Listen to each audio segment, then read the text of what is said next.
Assalamualaikum warahmatullahi wabarakatuh. Perkenalkan, nama saya Rina Sabania. Saya semester 4 dari FKIP UHAMKA. Di sini saya akan menjalankan tugas PLP 1 dan mewawancarai kepala sekolah dari SMA Muhammadiyah Cilengsi. Silakan kepada kepala sekolah SMA Muhammadiyah Cilengsi untuk memperkenalkan dirinya, Pak. Baik, terima kasih kesempatannya. Bismillahirrahmanirrahim. Assalamualaikum warahmatullahi wabarakatuh. Salam kenal dari Kepala SMA Muhammadiyah Cilengsi, Yudianto, SPD.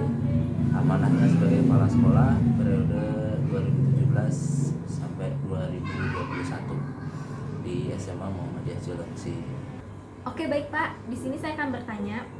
Yang pertama, kultur sekolah, karakteristik umum peserta didik itu seperti apa ya, Pak? Baik, terima kasih. Kalau untuk kultur di sini kan adalah budaya. Kalau dari pemahaman awalnya itu adalah budaya, berarti kita harus mempunyai yang namanya kebiasaan dan pembiasaan. Kita lihat di awal masuk siswa baru itu berada pada siswa-siswa yang di luar dari siswa, misalnya lulusan dari SMP Muhammadiyah. Berarti pada saat masuk di lingkungan Muhammadiyah, di lingkungan sekolah khususnya SMA Muhammadiyah Cilengsi, harus mengikuti kebiasaan, harus mengikuti budaya, harus mengikuti habit yang ada di SMA Muhammadiyah Cilengsi. Nah, untuk kulturnya sendiri kita berpacu pada tagline kita, yaitu religius, smart, dan excellent. Nah, religius di sini artinya hal-hal yang berhubungan dengan keagamaan, yang berhubungan dengan keyakinan, khususnya agama Islam itu diutamakan terlebih dahulu. Terus yang kedua itu terkait dengan smartnya. Smart di sini lebih ke sebuah akademik. Nah, excellentnya di sini kita ke sebuah karakteristik di anak, yaitu di akhlaknya, atau kita bilang di afektifnya seperti apa gitu. Nah, dari 3 kultur kebiasaan ini masuk di pembiasaan harian, pembiasaan nanti mingguan, dan sebagainya. Saya ingin bertanya, Pak, struktur organisasi dan tata kerja di sekolah SMA Muhammadiyah Cilengsi itu seperti apa, Pak? Ya, terima kasih. Pertanyaannya bagus sekali. Terkait struktur, kalau di SMA Muhammadiyah Cilengsi sendiri ini mengacu pada gini. Bapak cerita sedikit, di Muhammadiyah itu ada yang namanya pimpinan pusat, wilayah, daerah, cabang, ranting, dan mungkin sampai ke amal usaha atau unit kerja masing-masing. Nah, untuk SMA sendiri pada prinsipnya sesuai aturan di Muhammadiyah adalah dipegang oleh pimpinan wilayah, yaitu Jawa Barat. Nah, dari Jawa Barat nanti mengeluarkan SK, kepala sekolahnya siapa. Untuk strukturnya kalau di Muhammadiyah Cilengsi dari wakil kepala sekolah ke bawah itu di SK-kan oleh pimpinan cabang. Nah, dari kepala sekolah, wakil kepala sekolah. Nah, kalau untuk strukturnya kita memakai tiga wakil kepala sekolah. Yang pertama adalah wakil kepala sekolah bidang kurikulum, wakil kepala sekolah bidang kesiswaan, dan yang terakhir adalah bidang al-Islam gitu. Jadi dari ketiga ini di bawahnya itu masih ada kepala seksi. Dari kurikulum itu mempunyai satu kepala seksi yang bertugas membantu, intinya. Dari kesiswaan mempunyai 3, biasanya sih kasih BPBK gitu, biasanya BPBK di bawahnya kesiswaan. Terus al-Islam ada di bawahnya kembali, terstruktur kembali di bawahnya kasih Al Islam. Jadi untuk SMA Muhammadiyah Cilengsi sendiri itu terkait dengan kepala sekolah, wakil kepala sekolah, kasih, guru, wali kelas, terus ke guru, baru ke siswa. Jadi pada intinya struktur tersebut insya Allah sudah ada semuanya untuk sesuai dengan kebutuhan-kebutuhan di dalam pendidikan itu sendiri. Pertanyaan ketiga, implementasi peraturan dan tata tertib sekolah di Muhammadiyah itu seperti apa ya Pak? Baik, terima kasih. Yang pertama ini pasti kita sambungkan ke pekerjaannya kesiswaan, ya, terkait tata tertib. Jadi pada saat siswa baru akan masuk, orang tua sudah mengetahui tata tertib, calon siswa sudah mengetahui tata tertib. Nah, dari sana orang tua dan siswa membuat surat pernyataan, garis miring surat perjanjian bahwa akan mengikuti tata tertib itu dengan baik dan benar. Setelah selesai, saat menjalankan kesehariannya, tugasnya, kesiswaan dibantu oleh BPBK tadi, dibantu oleh guru piket juga apabila ada yang melanggar dan sebagainya. Sistemnya poin dari setiap tata tertib tersebut, apabila melanggar itu ada poinnya. Hal kecil misalnya apabila tidak terlambat memasuki sekolah itu kena poin, misalnya 2, 3 tergantung lama menitnya gitu. Nah, dari sana kalau sudah terkumpul misalnya sampai 40, 50, kita akan berikan pembinaan lebih sampai dengan home visit. Ya, kalau masih 10 biasanya masih pembinaan terhadap wali kelas dan sebagainya, apa permasalahannya. Tapi kalau sudah sampai 50 ke atas dan sebagainya, biasanya ada pemanggilan, entah kita home visit, tergantung kejadiannya seperti apa. Artinya ada orang atau ada orang tua yang sibuk mungkin, atau ada siswa yang memang ada kesulitan pada saat berangkat, entah atau hal-hal lain yang memang bisa menghambat anak itu kenapa bisa telat. Pertanyaan berikutnya, identifikasi kegiatan-kegiatan seremonial formal di sekolah, misalnya upacara bendera, rapat, dan briefing itu seperti apa ya Pak? Baik, terima kasih. Acara seremonial ataupun hal-hal yang menjadikan habit juga kita lakukan. Dari guru misalnya, kalau untuk briefing kita laksanakan briefing pagi. Jadi briefing pagi masuk pukul 7, 6.45 guru wajib hadir. Itu dalam kondisi normal ya. Artinya tidak pandemi seperti sekarang. Kondisi normal biasanya kita paksakan itu guru wajib hadir 6.45 wajib hadir. Dari 6.45 wajib hadir kita briefing kurang lebih 5-10 menit. 10-15 menit sampai dengan pukul 7 terkait laporan-laporan, mungkin sekedar Pak, anak saya kemarin tidak masuk, Pak, kemarin ada anak yang jatuh dari motor, Pak, kelas ini kurang bersih dan sebagainya. Itu menjadi catatan para wakil kepala sekolah atau mungkin kepala sekolah sendiri, apa yang harus diambil dari kejadian hari ini. Itu satu. Yang kedua terkait misalnya tadi contohnya seremonial upacara, selain ya memang untuk menumbuhkan rasa nasionalisme, upacara memang di sini untuk melatih guru juga.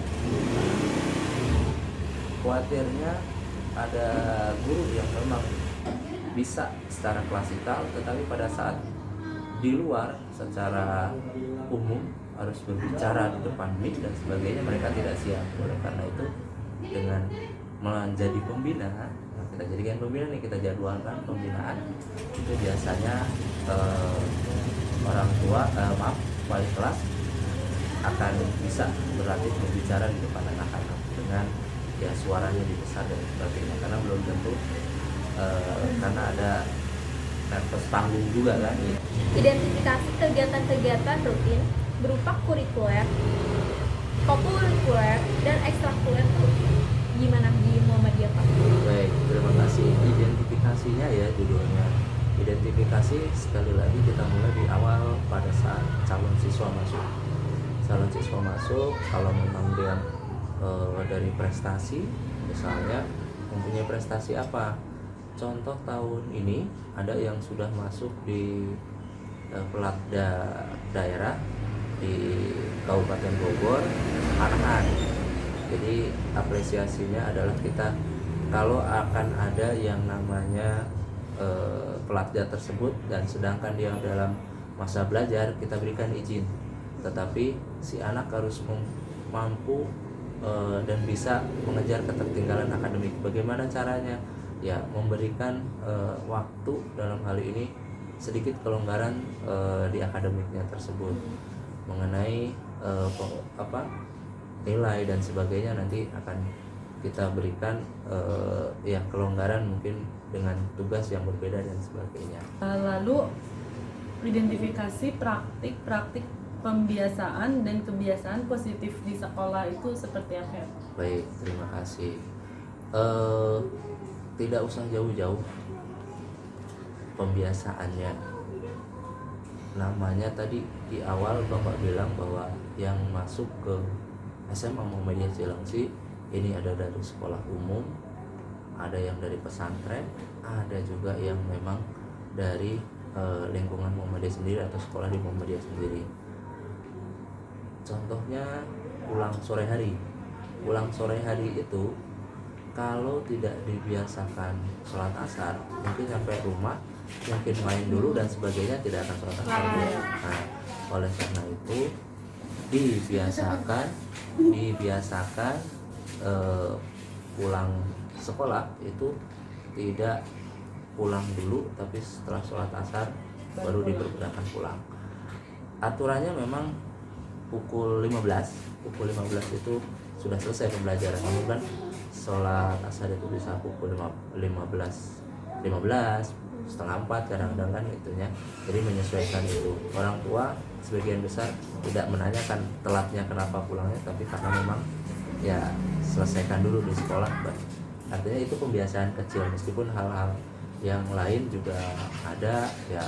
Apalagi masa pandemi begini, kita mengajarkan kebersihan dan sebagainya ya, mulai dari cuci tangan dan sebagainya, itu juga pasti akan yang namanya ada pembiasaan.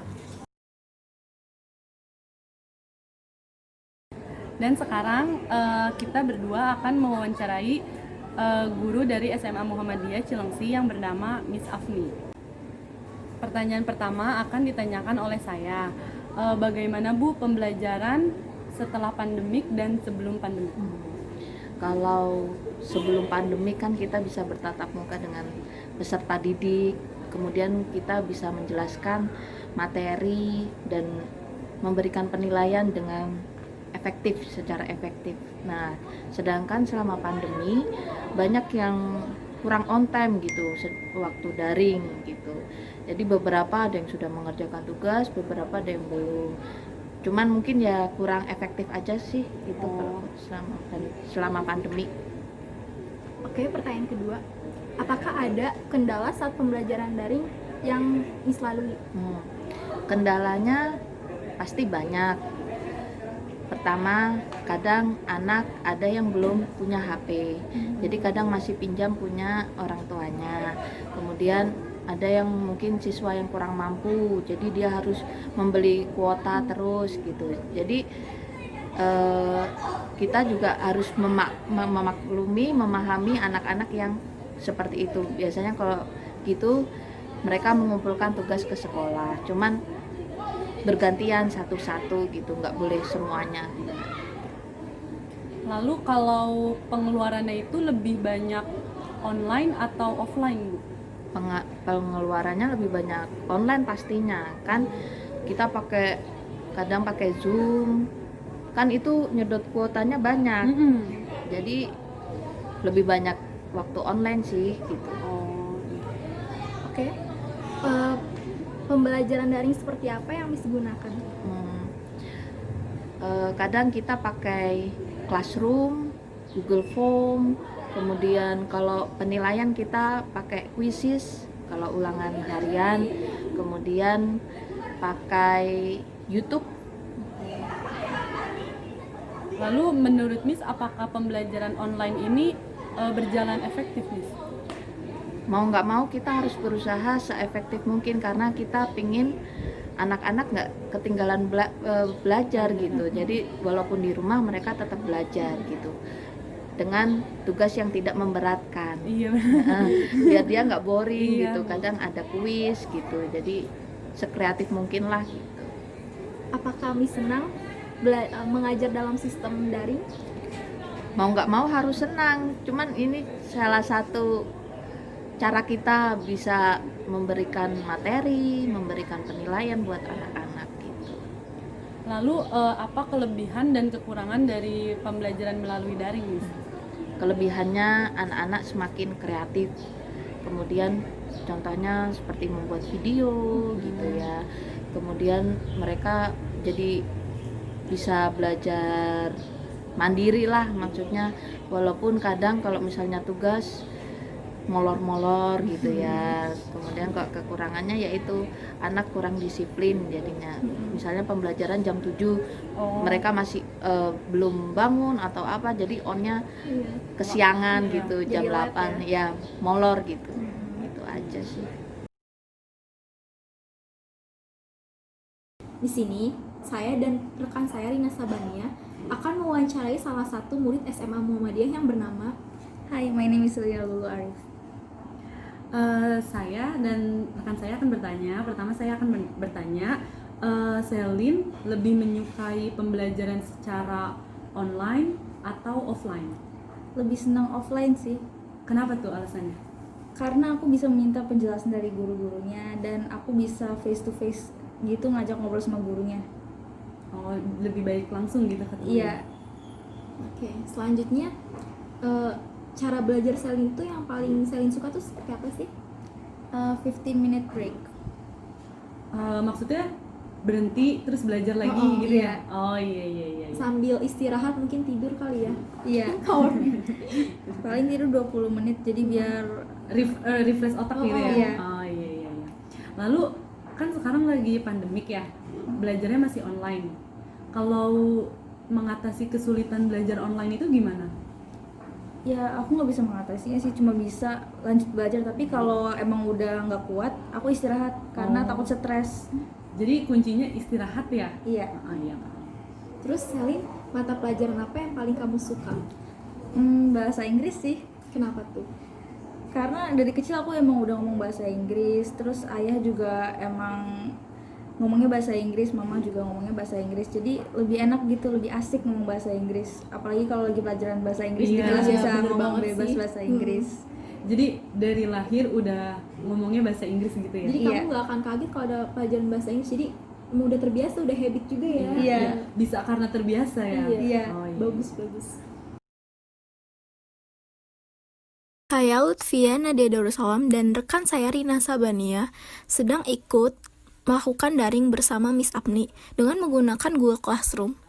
Ada alasan Miss Apni kenapa menggunakan Google Classroom. Pertama, karena Miss Apni tahu bahwa tidak semua orang tua mampu untuk mencukupi kuota anaknya dengan menggunakan via Zoom atau Google Meet dan sejenisnya. Kedua, tidak semua anak memiliki HP atau gadget. Yang ketiga, lebih irit kuota sehingga Miss Apni mencari jalur alternatif dengan menggunakan Google Classroom, di mana di situ ada keterangan absensi untuk tugas dan segala macam hal materi. Bisa kita lihat ya dari instructionnya, student word-nya, dan jawaban-jawaban dari murid untuk mengerjakan instruksi bahasa Inggris itu.